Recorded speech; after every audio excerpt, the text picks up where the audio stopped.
nostalgia. Son 3 décadas de destierro y desunión. 30 años de duro exilio, extranjero domicilio. Qué pena de son que canta, errante generación.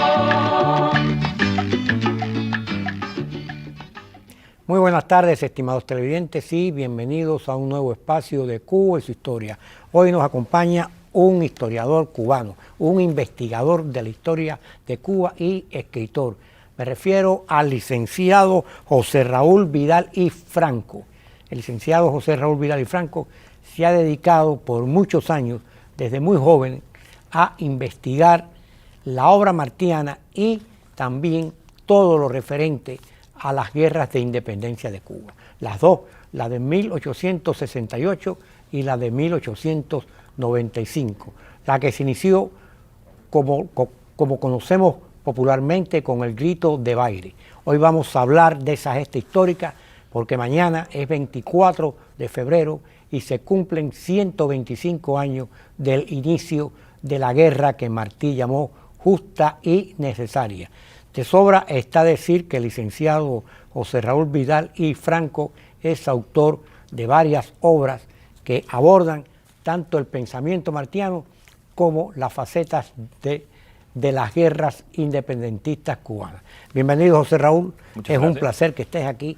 Y de verdad que yo siempre he pensado, José Raúl, que la guerra de 1895, la guerra final, la que logró la independencia de Cuba y que, como dije ahora mismo, Martí llamó la guerra justa y necesaria, fue una obra monumental, fue una gesta de una grandeza que hoy en día los cubanos en destierro no han podido repetir frente al castrismo.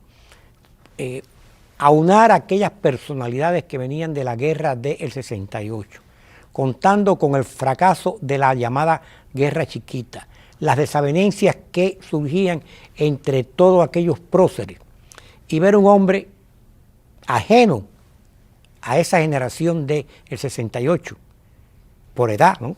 Y que los aunó y que pudo lograr aquel empeño de llevarlos al campo de batalla, donde posteriormente, bueno, se logró la independencia. Fue una gesta fantástica.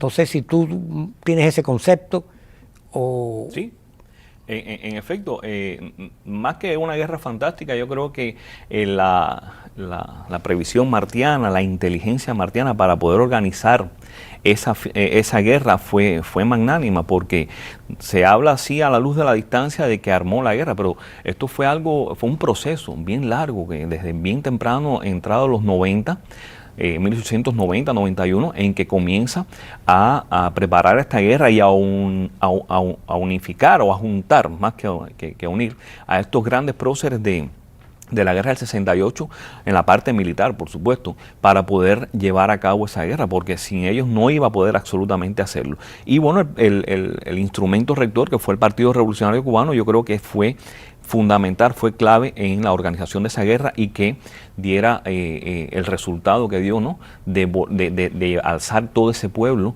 en función de la libertad de Cuba. Yo creo que sí, efectivamente, fue algo magnánimo. Y algo que aprendieron ellos fue que fue lo que dio el traste con la guerra del 68, entre otros factores, fue la cuestión militarista. Se estructuró un gobierno civil. Correcto. Y que con sus altas y sus bajas funcionó. Sí, las contradicciones estuvieron allí. Y Martí sabía que el único modo de llevar a cabo la gesta que él estaba preparando, coordinando, era a través de un instrumento político que uniera a toda esta gente de alguna manera, ¿no? En el Partido Revolucionario Cubano había muchos patriotas de distintas tendencias, anarquistas, socialistas, independentistas, autonomistas, y sin embargo, con esa diversidad de pareceres, logra unir a estas personas para la guerra. Y sí, la gran contradicción de la guerra del 68 fue precisamente que el gobierno civil entraba en contradicción con los militares, con lo que hacían los militares, y eso por supuesto llevó a la rendición del Sanjón. Eso no cabe la menor duda, aparte de los regionalismos y las contradicciones que existían entre los mismos jefes militares de la parte cubana. Regionalismo que superó la guerra del 95 y que tanto Máximo Gómez como Maceo estaban bien claros de que no podían amarrarse a esos regionalismos, ni podían ser víctimas de personas con ese pensamiento. No, en lo absoluto, y creo que la idea esta de llevar el viejo anhelo, ¿no?, de los generales, llevar la guerra a todo el país, de Oriente a Occidente, habla muy bien de esa falta de ese quitar el regionalismo del medio. Yo creo que sí, que en efecto en esta segunda guerra, o esta tercera guerra, digámoslo así, el regionalismo, a pesar de que hubo cierta fuerza en la preparación, o sea, en lo que antes de comenzar la guerra, pues no surtió los efectos que querían los regionalistas, ¿no?, en alguna medida. Y sin embargo, todo parece indicar, o todo indicaba en aquellos momentos, que el alzamiento pues había fracasado, porque en Oriente sí se dio, hubo varios núcleos, pero en las villas el general Carrillo fue apresado en Remedio. Sí. Y en Matanza todos sabemos que fracasó. Para el resto de Cuba, pues fracasó en aquel momento. Sí, el jefe militar nato de acá era Carrillo, pero a Carrillo lo ponen preso en el mismo día 23 de... En Remedio. En Remedio lo ponen preso, pero lo cogen prácticamente ahí en el pueblo, en su casa, por una sencilla razón. A pesar de que él le había escrito a Juan Gualberto Gómez un telegrama, lo había mandado diciendo Carrillo bien, lo cual asumió el delegado como que Carrillo se iba a incorporar a la lucha. Realmente no fue así, porque Carrillo no creía en el liderazgo martiano, no creía en la dirección de Martí, y decía que no se iba a incorporar a la guerra hasta que Gómez no estuviera en Cuba. Gómez todavía no estaba en Cuba. De manera que no lo cogen en algunos puntos como se habían quedado algunos conspiradores que habían quedado en verse en algunos puntos de clandestinos, donde los cogieron a muchos de ellos porque la inteligencia española estaba al tanto de todo lo que estaba sucediendo. A él lo cogen justamente en su casa, pues en el barrio. O sea, ni siquiera lo cogieron saliendo a la manigua, ni mucho menos. ¿Por qué? Porque él no iba a secundar la guerra. Eso está claro. Carrillo, lamentablemente, y después en mayo creo que sale a los Estados Unidos. Lo deportaron los españoles. Estuvo preso y eso. Pero, y bueno, en Occidente no existía ningún jefe militar. Lo que quedaba así de aquella gesta del 68, bueno, pues Julio Sanguilí, su hermano.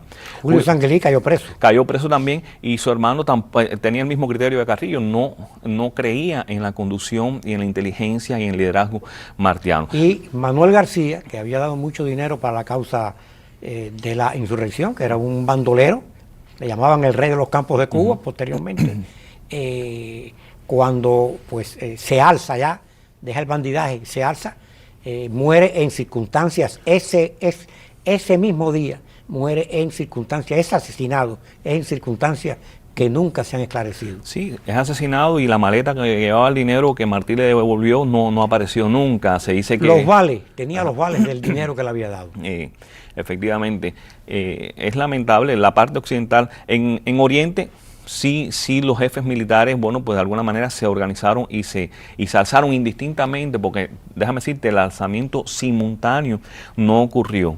No ocurrió porque era prácticamente imposible. Había muchas disensiones de pareceres en cuanto a la jefatura militar, quién iba a estar en tal y más cual región y cuándo sería el día. Aunque la mayoría de los próceres, o de los que iniciaron la guerra, o los que fueron contactados directamente por Juan Gualberto Gómez, sí, ese día se alzaron. Y en los días posteriores, bueno, pues mucha gente se fue sumando. La simultaneidad nunca se logró. ¿Cómo logró sobrevivir aquel alzamiento que fue tan desconectado, por usar un término, cuando aún ni estaba Máximo Gómez, ni estaba Martí, ni estaba Maceo, ni estaba Flor Combret, ni estaba José Maceo? O sea, ¿cómo logró sobrevivir aquello que fue tan, yo diría, hasta desorganizado en aquel momento? Sí, el asunto es que la inteligencia española no era tonta, tenía fichado a todos y cada una de esta gente. Por lo menos en Occidente los metieron presos a todos, los cogieron presos.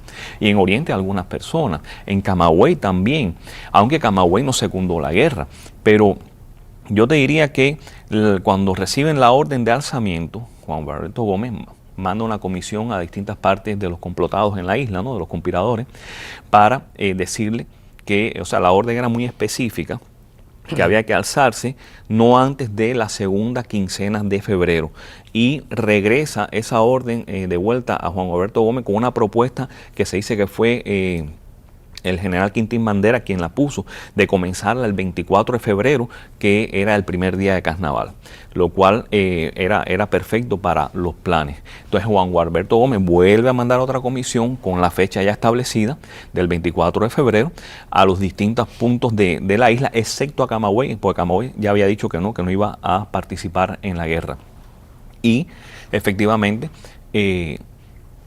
estas personas, estos patriotas de Oriente, pues cogen la orden. Pero hay una cosa, el día 23 de febrero, el general, el capitán general, Emilio Calleja, ya dicta un bando quitando las garantías constitucionales y uniendo la autoridad civil y militar en función de apresar a todos los que estuvieran complotados, porque la situación en la isla en muchísimos puntos se había ido de frecuencia, se había ido de las manos del control de las autoridades españolas según los informes del espionaje. Y entonces, por eso es que ponen preso a muchísima gente acá en Occidente, o sea, fue muy rápido. Y en Oriente también, lo que no como había sucedido en la parte central y occidental del país. En Camagüey también pusieron preso a algunas personas. Pero ya te digo, hay muchos detalles a tener en cuenta a la hora de analizar este tema del 24 de febrero, que dicho sea de paso, lo circunscriben a Baire y se habla del grito de Baire, el famoso, el rancio grito ese español que hemos heredado, ¿no?, en nuestra cultura. En Baire no hubo tal grito, aunque hay historiadores, te digo sinceramente, creo que fue Ibarra donde no, se dio es que la mayor... mira, cuando se circunscribe este evento histórico a un lugar que no existe ni antes, ni durante, ni después del 24 de febrero, ningún documento donde diga que el levantamiento iba a ser en un lugar específico. Porque eso sería desconocer la obra y la coordinación de Martiana durante tantos años, que fue el que coordinó y preparó esta guerra. La orden era levantarse con la mayor simultaneidad posible, nunca antes de la segunda quincena de febrero. Eso, número uno. Y en el segundo artículo dice la orden de alzamiento que se considera peligroso y bajo ningún criterio recomendable que se alce Oriente sin los mayores preparativos en Camagüey y las villas, fundamentalmente. ¿Por qué? Porque Camagüey era el puente entre el Oriente y el resto del país. Y Camagüey, a diferencia de Oriente, era considerada una región única, exclusiva, sola, a diferencia de Oriente y el resto del país. De manera que había que a estos patricios tenerlos de la parte de la independencia, o sea, del programa independentista, lo cual no se logró. Solamente los jóvenes, y después, bueno, en lo sucesivo, algunas personas, algunos de los viejos patricios se fueron incorporando a la guerra, pero Camagüey no se incorpora hasta junio.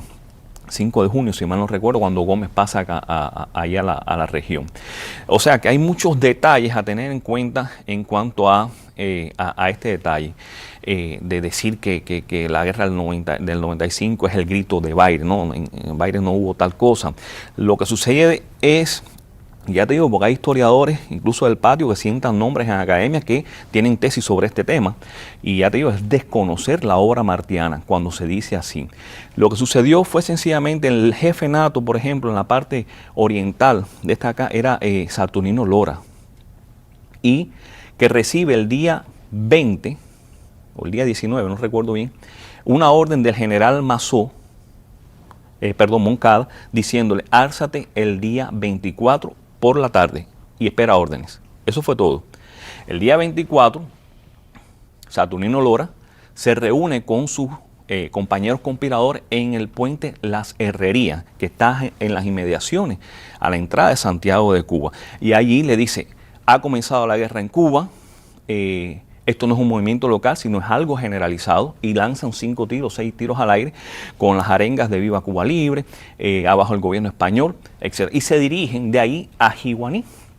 En Jiguaní entran al pueblo también con las algarabías, los tiros, y abajo el gobierno español y Viva Cuba Libre. Y están todos, no se sabe ni siquiera esto que sucedió en el Puente de la Herrería, a qué hora fue, no hay ni siquiera en la hoja de servicio de Saturnino Lora dice la hora, ni cuándo se entra tampoco en Jiguaní. Las tropas españolas estaban acuarteladas en el barrio La Jamaica, o sea que ellos tuvieron todo ese tiempo allí en Jiguaní, y de ahí se dirigen a Baire. Ahí se dirigen a Baire, que es cuando están toda la confrontación aquella con las tropas españolas, etcétera, etcétera. Pero realmente no se puede decir que el grito de Baire para circunscribir esta fecha histórica, esta magnánima fecha histórica del levantamiento por la independencia a un sitio específico que no existe en ninguna parte de la historia nuestra ni en ningún documento. Y realmente estos patriotas no toman una acción ya fuerte contra militar, no empieza la lucha realmente hasta que no llega Gómez, Maceo y José Maceo.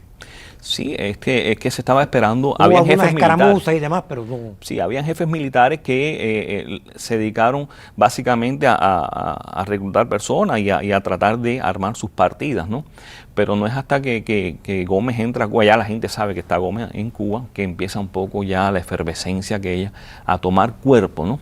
Y en ese tránsito desde allá, desde el oriente hasta en camino a fue definitiva la estrategia de la invasión para el éxito de la gesta libertadora de 1895. La invasión de Oriente a Occidente era un plan, era una idea que anhelaban los generales Gómez y Maceo de siempre. Incluso, bueno, ellos tenían ya la experiencia del fracaso del 68.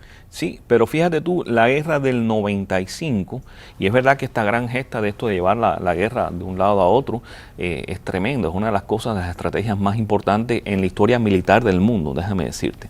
Pero hay que ir analizando cada punto, cada cosa. Hay historiadores españoles en que plantean que las tropas cubanas nunca le dieron el frente a las tropas españolas, sino lo que hacían era serpentear, o sea, de manera, una cuestión estratégica también, ¿no? La guerra de guerrilla. Efectivamente, y que se fueron sumando muchísima gente a lo largo de la isla, que el mismo Gómez le dice a su ayudante, cuando estaban por allá, después que habían pasado Seo Ávila, dice, no, si toda esta gente se nos hubiese unido en el 68, la historia hubiese sido diferente, ¿no?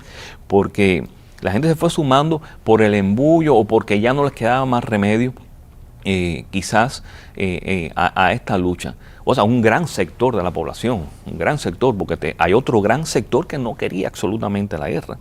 Yo te diría que si la guerra del 68 fue eminentemente clasista, la del 95 fue esencialmente juvenil.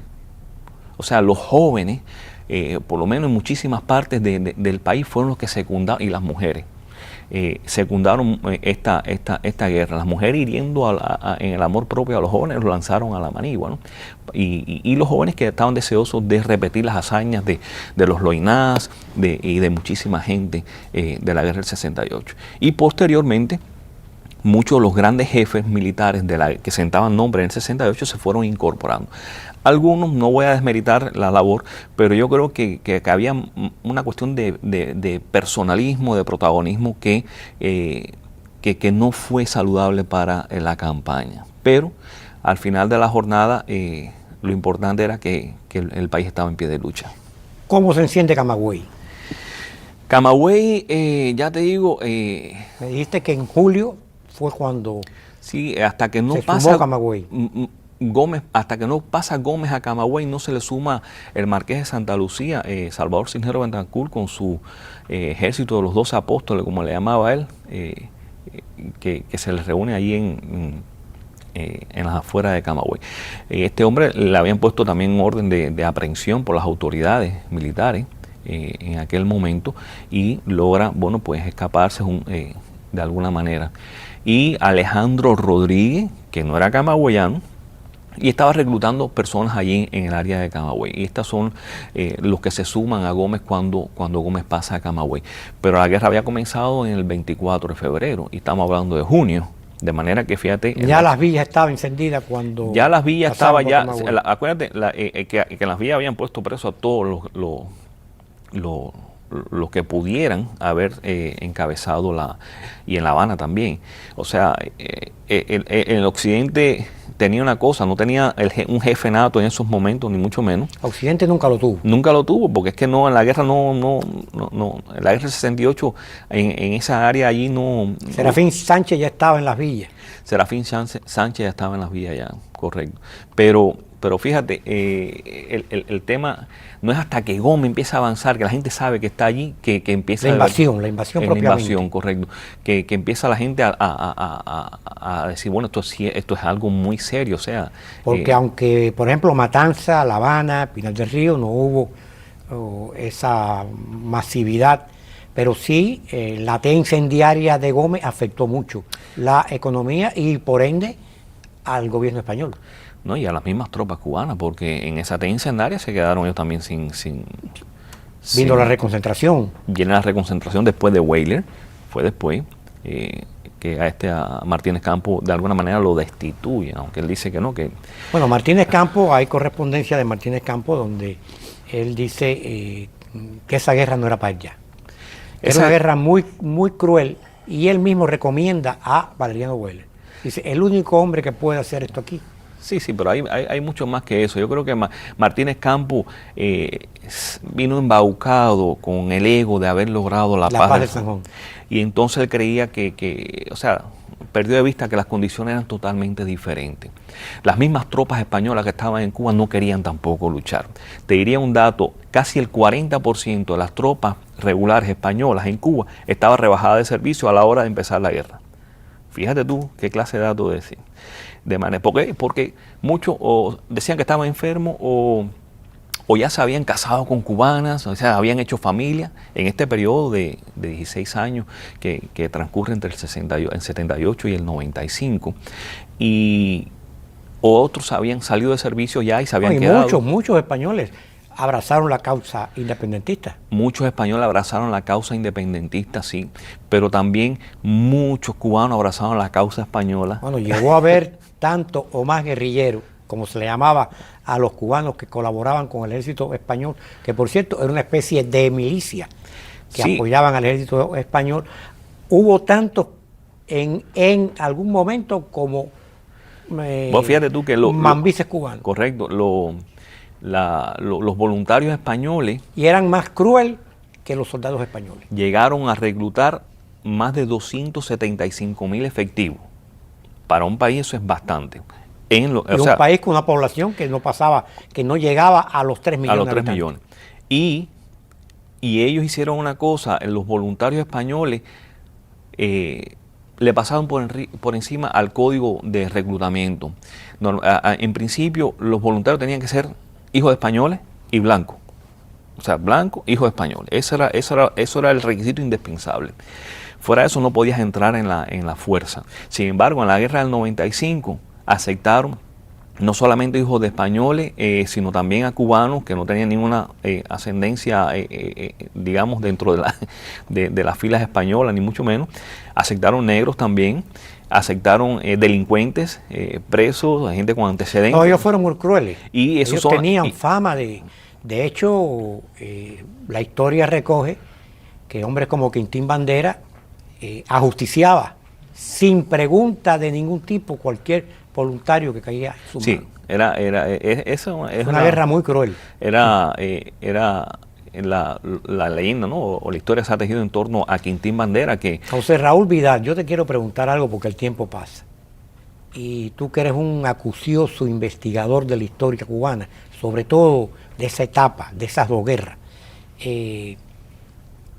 Muchos historiadores, incluso cubanos, afirman, cuando analizan aquella gesta, que sin la intervención norteamericana, esa guerra se hubiera prolongado infinitamente, porque los insurrectos cubanos, los mambises, eran incapaces de asaltar y tomar grandes núcleos de población. Dominaban el campo, pero no podían con las poblaciones. ¿Qué hay de cierto en eso? Mira, eso depende del prisma con que tú lo mires. Es verdad, ya había muerto Maceo, ya, o sea, estaba descabezado ideológicamente. Y los españoles habían instaurado un gobierno autonomista. Un gobierno autonomista, después pero que relevaron a Valeriano Weyler. Correcto, pero fíjate tú, el autonomismo no, la gente no creía en el autonomismo, porque si bien el autonomismo quería deshacerse de España, no proponía ningún plan, ninguna tarea, ninguna estrategia para acabar con los problemas de Cuba. O sea, ya el autonomismo estaba en franca decadencia en aquel momento. Pero fíjate, los norteamericanos intentaron 3 desembarcos en Cuba y no pudieron. Si no es Calixto García el que le abre la cabeza de playa, no pueden desembarcar jamás. O sea que hay que ver también cómo es que se van mirando estas cosas a la luz de la distancia y yendo a los textos y a los testimonios de la época. No fue tan así. O sea, es verdad que no existía un liderazgo a nivel, digamos, nacional. La lucha se hubiese podido prolongar, pero hubiese podido acabar, no se sabe de qué manera, si a través de una rendición o si de verdad era el triunfo de las armas cubanas. Porque España estaba agotada. Sí, pero España puso 300.000 efectivos en la isla. O sea, esto no creo hasta qué punto eso pudiera haberse prolongado tanto. La intervención norteamericana obedece a muchísimos factores, pero yo te diría que es más complejo que eso. Ya te digo, intentaron 3 desembarcos y no pudieron, porque los españoles estaban bien posicionados en sus lugares, no es tan así. Y el español siempre ha sido un soldado guerrero, ¿no? Sí. Ha sido un soldado fácil y conocían el terreno. Sí, bueno, conocían el terreno, no todos, porque fíjate, uno de los grandes problemas con lo que se topa se fue el nombre de mente.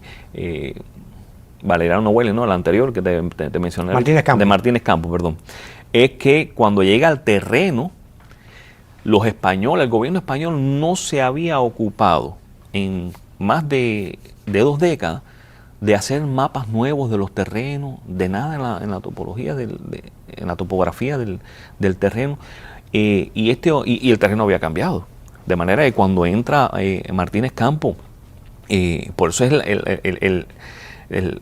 la emboscada en que cae ahí en Peralejo, con Maceo, que dicho sea de paso se le adjudica la victoria a Maceo, no hubo tal victoria. Ahí el gran estratega fue realmente Martínez Campos, porque sin conocer el terreno había cambiado, habían cercas incluso de alambre, y cae en una emboscada entre esas 2 cercas, en ese camino, y logra salirse de esa emboscada en Peralejo. Querido amigo, un tema interesantísimo, sí, y que hay mucho para conversar, pero el tiempo es implacable.